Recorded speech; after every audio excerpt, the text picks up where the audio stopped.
Occupez-nous alors, occupez-nous du système d'expression d'un utilisateur, donc de bannir un membre sur notre site.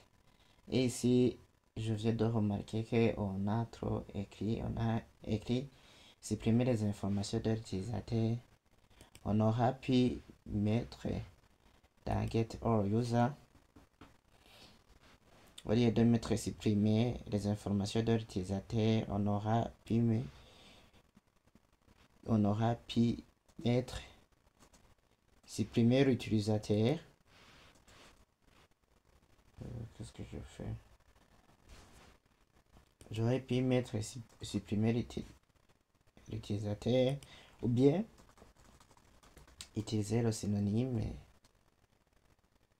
Je vais mettre bannir.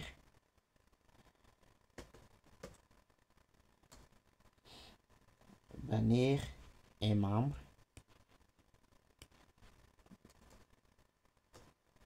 Bannir un membre.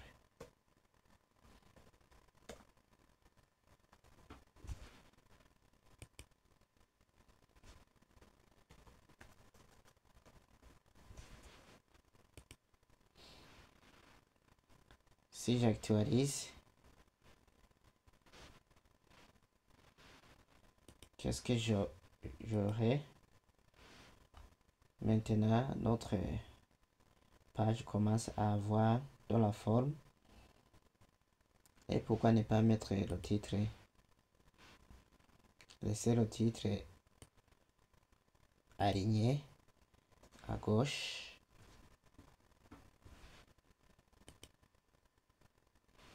D'ailleurs, j'enlève la couleur que j'ai mis ici. Je vais mettre quelle couleur? Je mets secondary.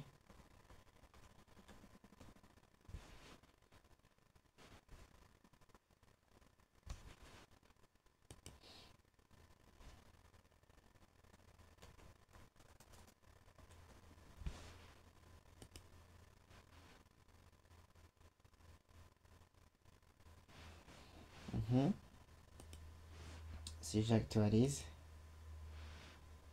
maintenant notre liste commence à avoir de la forme. Oui, c'est bon. Occupez-nous alors le fait que un administrateur peut bannir, peut supprimer un membre sur notre liste des utilisateurs de notre site. Nous allons créer un fichier dans gestion étudiant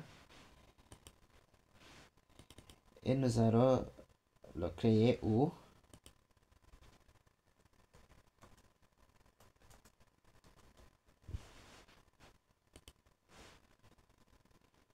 Nous allons le créer à l'intérieur du dossier. À l'intérieur du dossier action.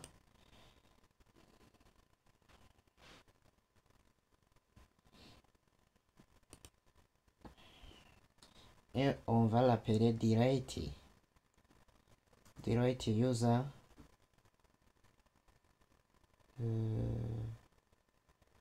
Je vais supprimer un utilisateur action .php.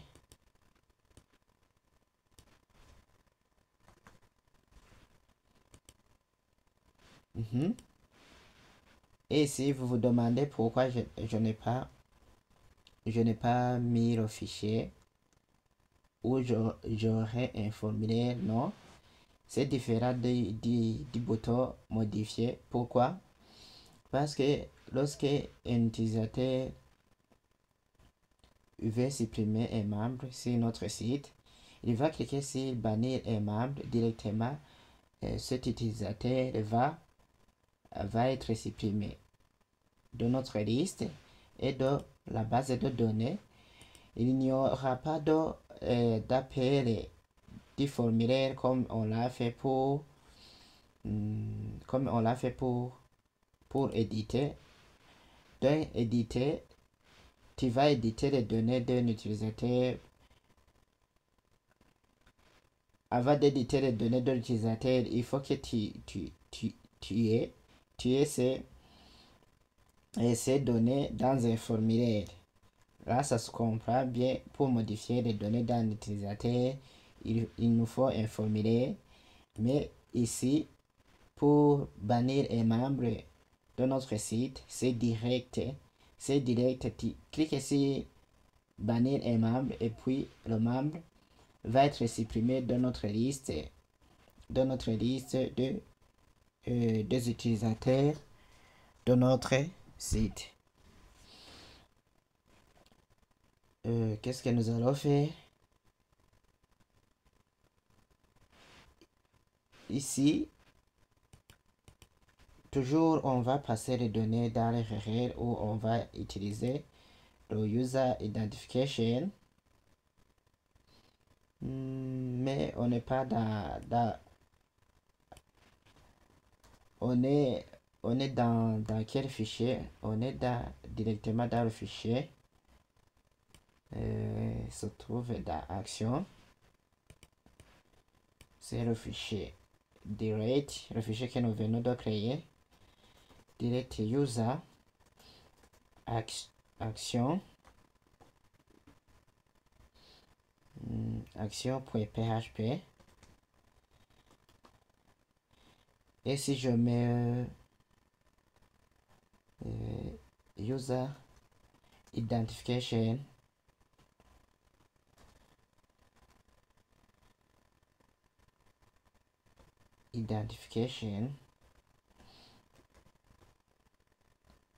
égale par exemple 12 et que je clique sur Entrée. Donc nous allons alors appeler ce fichier. Toujours vous voyez que les données vont transiter dans l'URL. C'est pourquoi on va gérer le fichier de direct ici. On va le gérer comme on l'a fait. Ce n'est pas ici. Excusez. C'est ici. On va le gérer comme on l'a fait pour la modification bien l'édition des données. Donc je mets PHP. Et ici, on n'a pas besoin de formuler ce que je viens d'expliquer. Donc pour faire appel à la base de données, le fichier direct user action.php se trouve au même endroit que notre base de données database.php. C'est pourquoi je mets require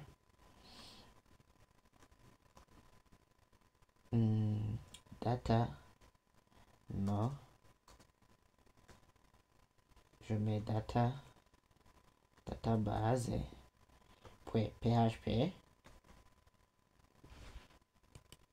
Je mets la virgule. Ici, je dois vérifier si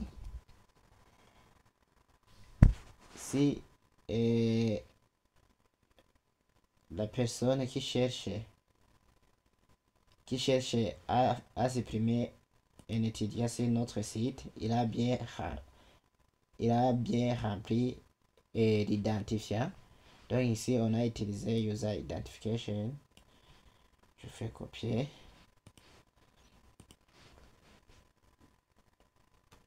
Je mets if easy set. Je vérifie si l'identifiant existe. $.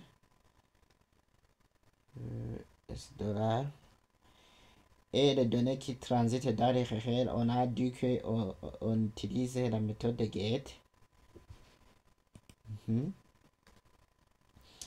Et je passe le user identification. En même temps, je vérifie si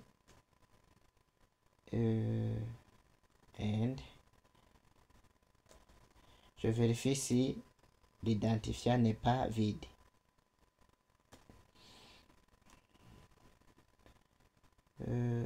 and empty. Qu'est-ce que je mets?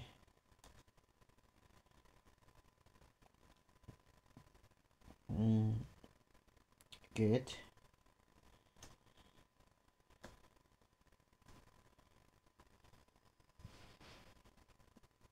User identification. Et je ferme.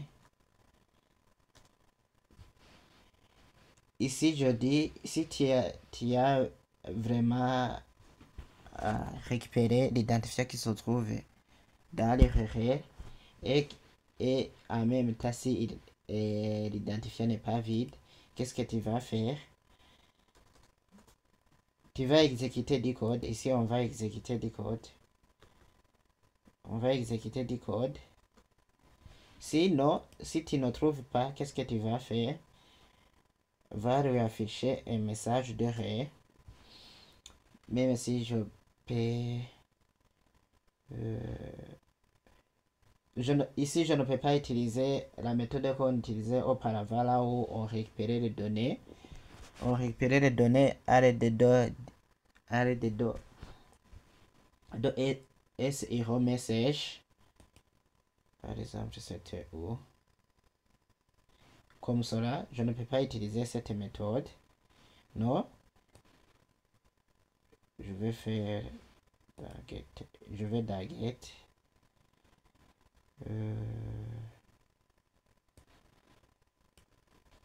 Je fais copier. Je vais dans direct. Ici, si je veux coller, ici ça ne peut pas marcher puisque on n'a pas le formulaire pour où je vais inclure le SEO message. Ici, je vais afficher directement. Je vais afficher directement avec un écho.